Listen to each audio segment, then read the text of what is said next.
আসসালামু আলাইকুম everyone, this is Farzana Ayesha. Welcome back to my another blog video. আশা করছি সবাই ভালো আছেন। আমিও আলহামদুলিল্লাহ ভালো আছি। আমি মনে করি জীবনে সুন্দরভাবে বেঁচে থাকার জন্য ঐশ্বর্য কিংবা খুব রাজকীয় অনেক কিছুর প্রয়োজন হয় না।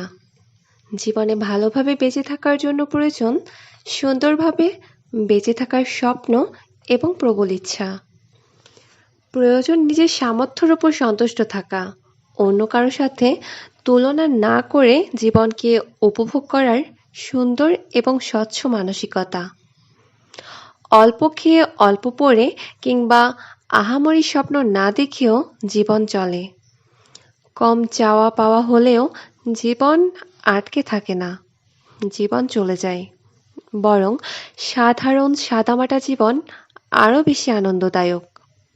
যারা সীমিত চাহিদাতে আনন্দ নিয়ে জীবনকে মানিয়ে নিতে পারে তাদের কাছে একটা ভালো চাকরি, অঢেল টাকা পয়সা, সম্পদের প্রাচুর্য কিংবা স্যাটেল লাইফ এগুলো সুখের মানদণ্ড নয়।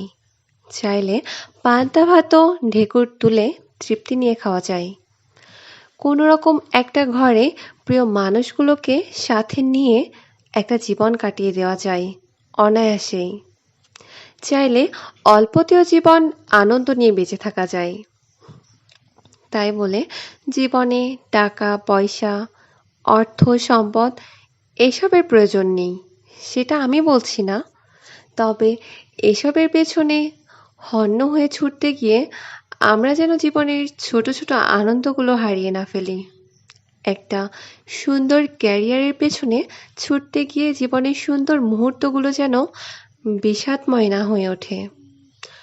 প্রাচুর্যের স্বপ্ন ছুঁয়ে দেখতে গিয়ে বৃষ্টি ছুঁয়ে দেখার আনন্দ যেন ম্লান হয়ে না যায়।